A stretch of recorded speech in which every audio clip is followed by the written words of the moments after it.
Hola, en este especial de las 100 empresas más grandes del país de Revista Semana, nos acompaña hoy el doctor Ricardo Roa, presidente de Ecopetrol, quien nos va a contar los planes para este año en materia de inversión y cómo es el proceso de transición energética que está adelantando la petrolera más grande del país y la empresa más grande del país.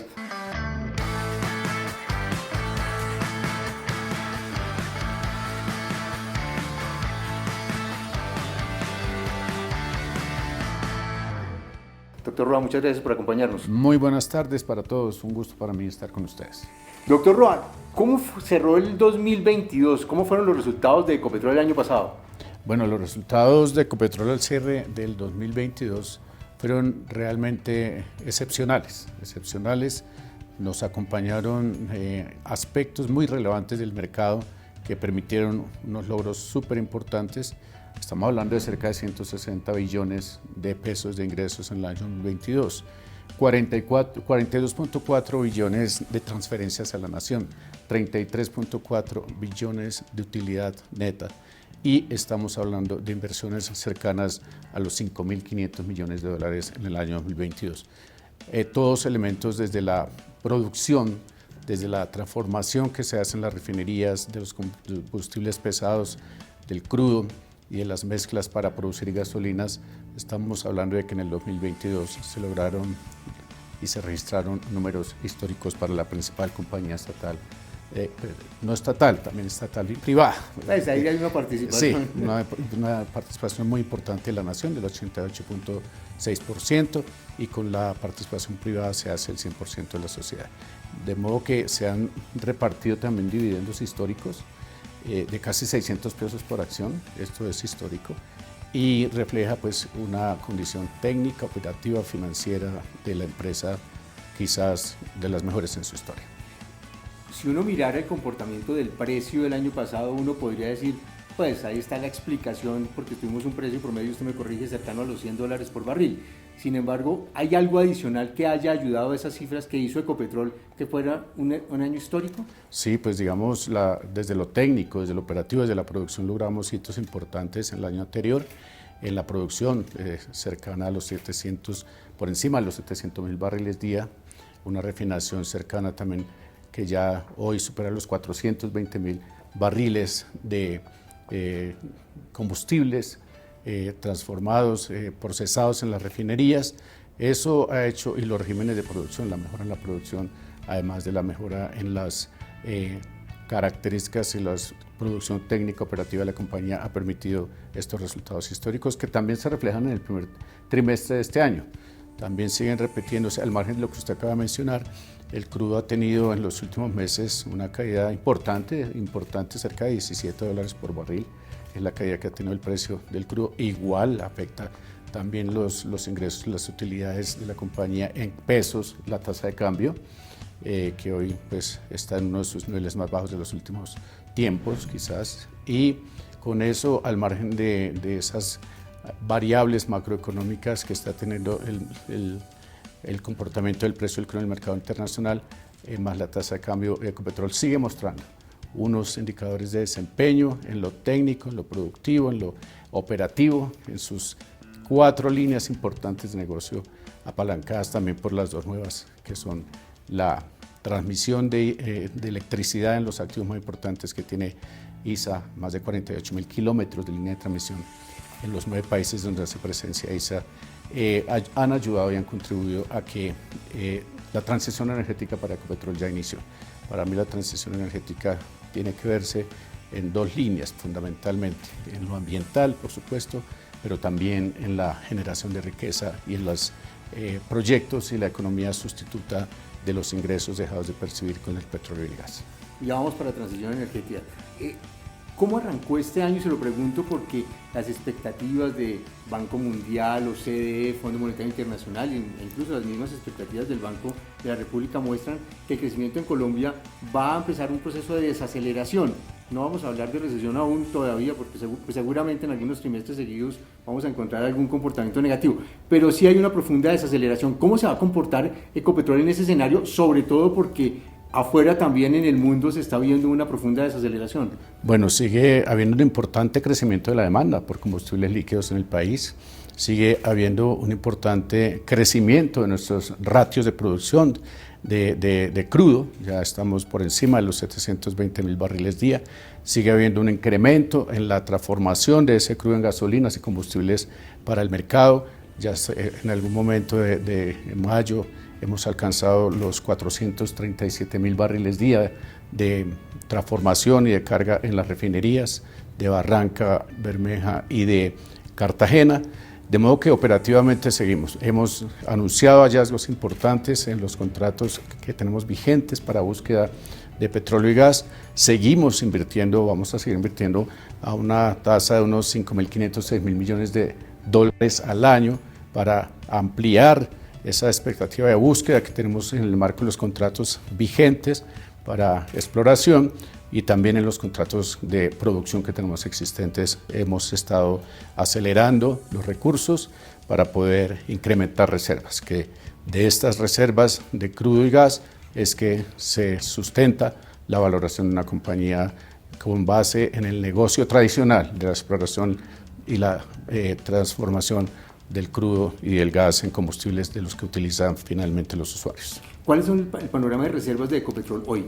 Bueno, nosotros hemos anunciado básicamente una disponibilidad en gas cercana a los 8.8 años y en crudo cercana a 8.2 años del año al corte del año 2022. Ese es el corte pues, de lo que se ejecutó y de lo que se tenía previsto.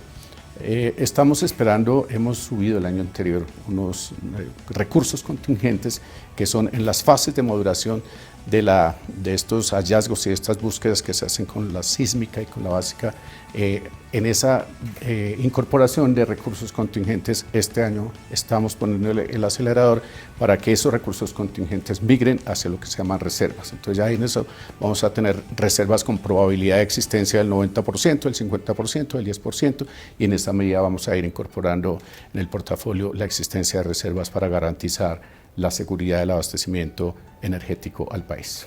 ¿En qué precio de dólar es rentable para Ecopetrol producir petróleo? Bueno, hoy está siendo muy rentable frente a las condiciones del mercado.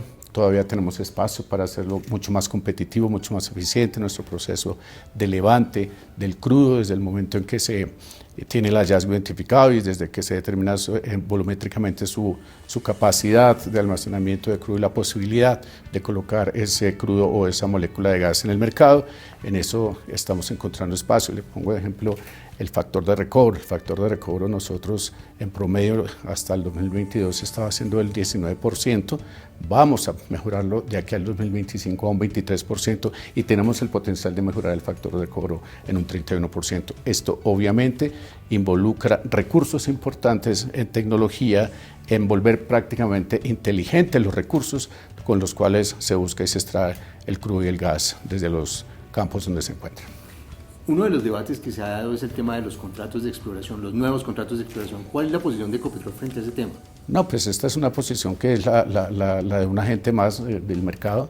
Nosotros, la decisión de que existan nuevos contratos es una decisión del Gobierno Nacional en la confluencia que hagan los análisis el Ministerio de Hacienda y Crédito Público, el Ministerio de Minas y Energía y la Agencia Nacional de Hidrocarburos. Mientras haya una señal nueva, distinta a la actual, nos corresponde a nosotros aprovechar estos contratos que tenemos actualmente. Yo hablo de prácticamente 48 contratos que tenemos activamente en exploración. También tenemos 30 contratos de los existentes en producción, dentro de los que estamos siendo capaces de encontrar e identificar nuevos hallazgos y reservas importantes de crudos con unas características bien importantes en términos de la calidad y también muy económicas porque están siendo encontrados donde existen ya las facilidades para la extracción.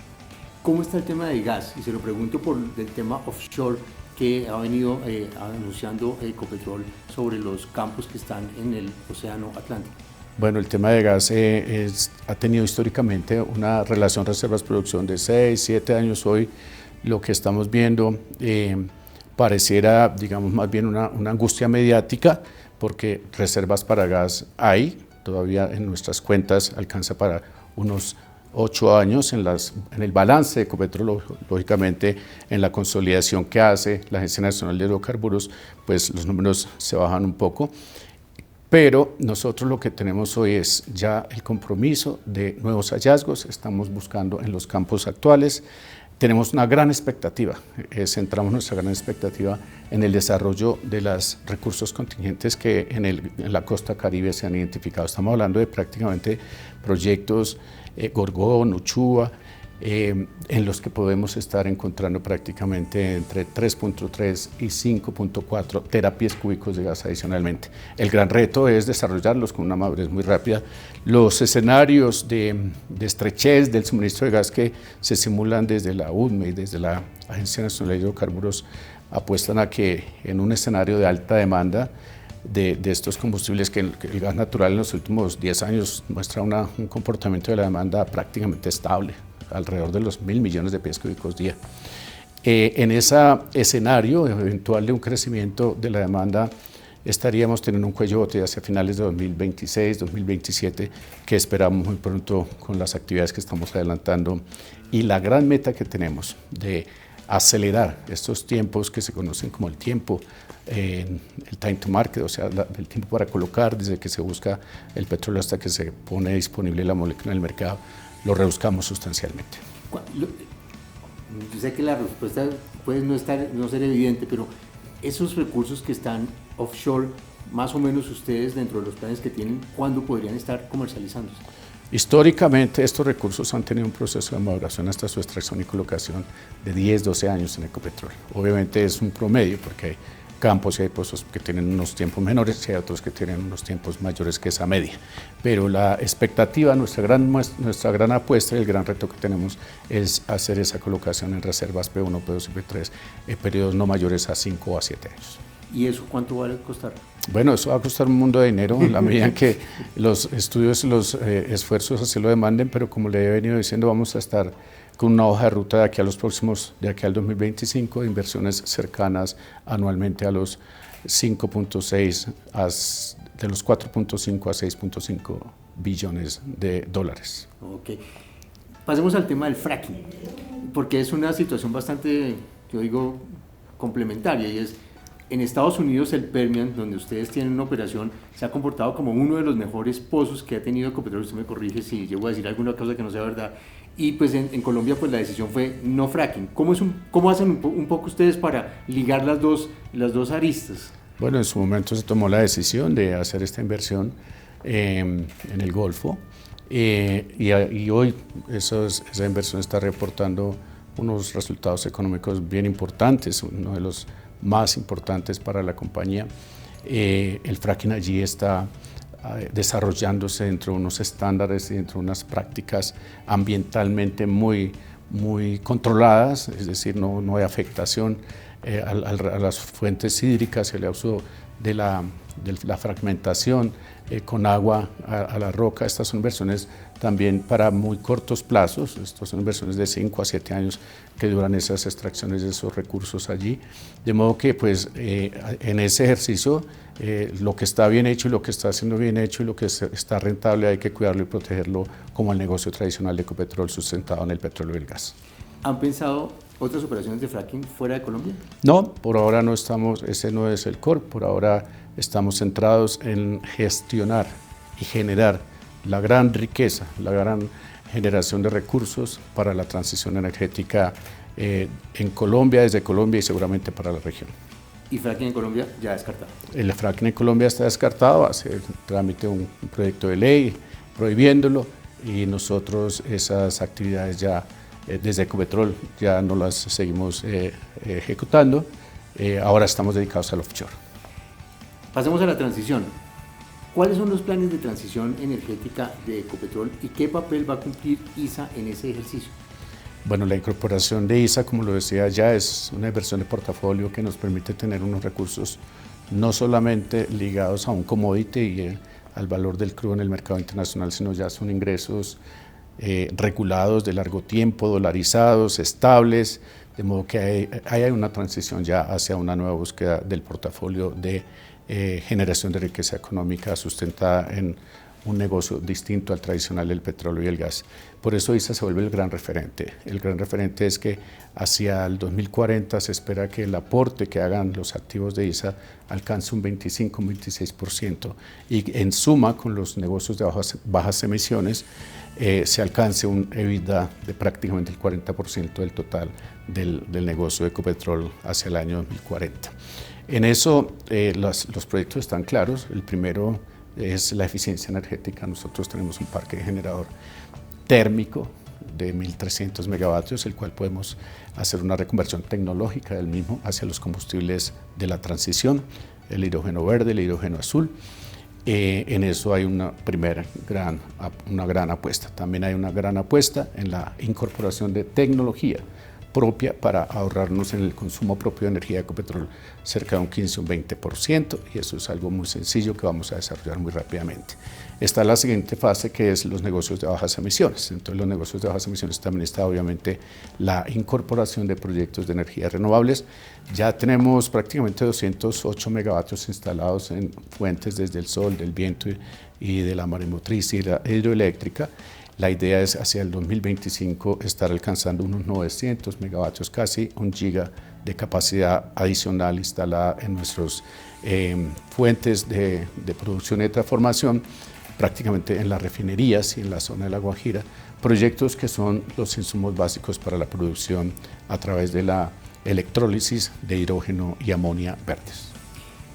¿Qué papel va a cumplir ISA? Y se lo pregunto porque hoy por hoy, la Ley de Servicios Públicos no permite que un negocio de transmisión pueda generar energía en esa integración. En el plan de desarrollo no pasó y tengo entendido que hay un proyecto de ley que está caminando para lograr esa integración. ¿Cómo es un poco ese modelo que ustedes se imaginan de ISA e Ecopetrol juntos en el negocio de energía? No, yo creo que la autonomía, la autogeneración que tiene de capacidad instalada Ecopetrol y su expectativa y su proyección de crecimiento asociado a la producción de energías de la transición energética sustentadas en el hidrógeno verde y el hidrógeno azul es una capacidad importante y suficiente para que desde Ecopetrol se generen esos nuevos proyectos y se desarrollen esos nuevos proyectos no sustentados en petróleo y gas, sino a partir de energías de la transición como el sol, el viento, la maremotriz. En eso se sustenta la capacidad adicional que va a generar Ecopetrol, en lo que estamos pensando en incorporar entre 3 gigas y 4 gigas al 2040. Imagínense ustedes, eso es prácticamente lo que hoy representa el 25% de la capacidad instalada en el país de generación con energías renovables, pero para producción, no solo para nuestro autoabastecimiento en nuestros sitios de producción, sino también para que desde estas fuentes se generen las producciones importantes de hidrógeno verde que estamos esperando al 2040, sea al menos 1 millón de toneladas, y de amonia, que estamos pensando en un gran proyecto con el cual producir cerca de 400.000 toneladas al año de amonia verde. En eso se sustenta. Vuelvo al punto de ISA. ISA es el gran conector de todos estos proyectos. ISA, el papel que tiene es el de interconectar. Como son proyectos, la mayoría de los dirigidos para la compañía, pues son proyectos que perfectamente puede hacer de manera directa Ecopetrol con su aliado ISA, pero en lo que corresponda a la expansión del sistema de transmisión nacional, pues seguirá jugando como lo ha hecho siempre en esas convocatorias de expansión del sistema de transmisión nacional que lidera la UNE.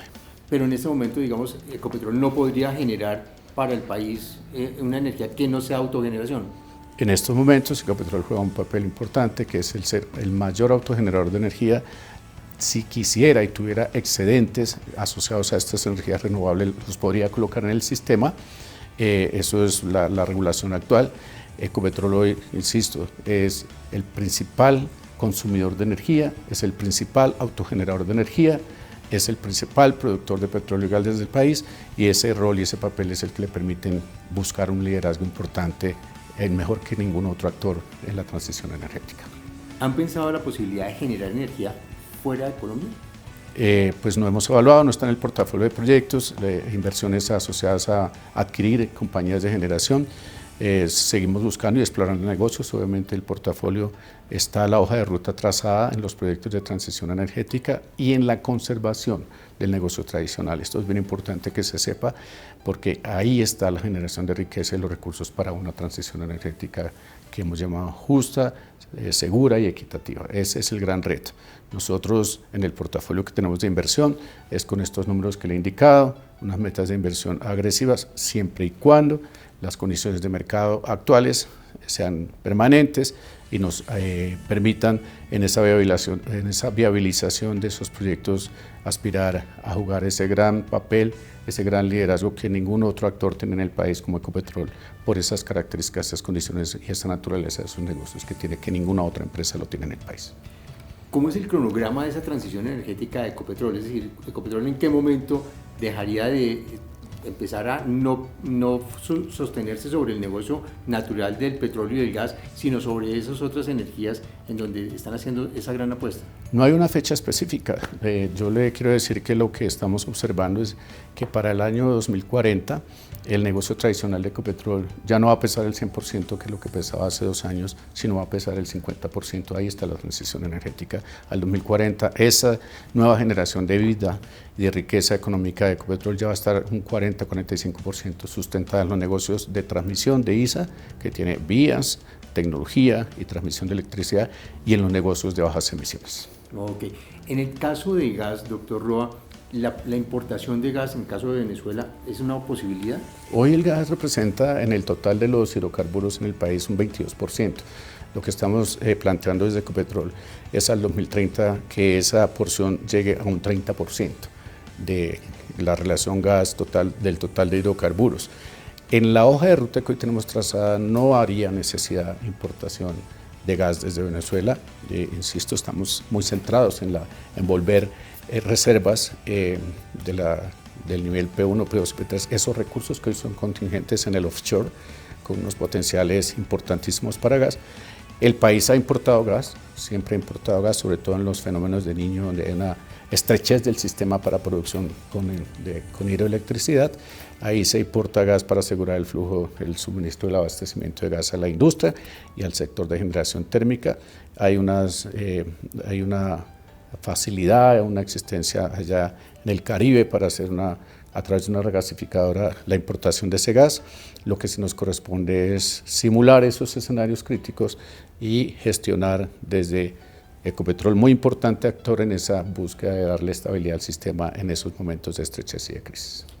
Preguntas puntuales de coyuntura. ¿Qué va a pasar? ¿Cómo son las cuentas del Fondo de Estabilización de Precios de los Combustibles que tienen ustedes con el gobierno? Bueno, el cierre al año de 2022 es un déficit de 26.2 billones que están siendo, digamos, ya registrados, incluidos en el marco fiscal de mediano plazo del Ministerio de Hacienda. Se ha ido bajando, este año se ha ido reduciendo por razones sencillas. Se ha bajado el precio del gas y del crudo, en el mercado internacional, y eso ha hecho pues que al haber menos precio la nación tiene que subsidiar menos también, pero también importante que se ha hecho un control sobre el crecimiento que estaba congelado. Ya en mis cuentas hay unos 2.600 pesos por galón que desde septiembre, octubre del año pasado ha tenido incremento la gasolina, y el diésel a partir de julio entiendo que tendrá un incremento de 305 pesos el galón. Obviamente esto es una decisión que se tomó en el gobierno anterior, que generó ese déficit, pero se espera muy pronto, con esta tendencia que tenga el precio del crudo y con este incremento que se está haciendo gradual al precio de la gasolina, cerrar muy rápido esa brecha que existe en el déficit del Fondo de Estabilización de Precios del Combustible. Se juntan dos cosas, la caída del precio internacional y el aumento del precio de la gasolina. Así es, esos son los elementos que cierran esa brecha. En el caso particular de los cálculos de la gasolina, el escenario es, van a aumentar, sigue aumentando el precio de la gasolina, y usted dice más o menos han aumentado 2.600 desde octubre del año pasado, más o menos. No, eso es una política del Ministerio. Nosotros somos el intermediario que hace ahí la diligencia de gestión de estos recursos al Ministerio, pero pues las políticas de fijación de precios le corresponden al Ministerio de Minas y Energía. ¿Está interesado Ecopetrol en comprar monómeros? No, no está interesado, y lo ha manifestado la Junta Directiva muy claramente en un comunicado hecho público. No hay un interés de ninguna naturaleza. No. en analizar o evaluar una inversión en monómeros colombo-venezolanos. ¿Hay algún sector en donde les gustaría entrar? Pues estamos...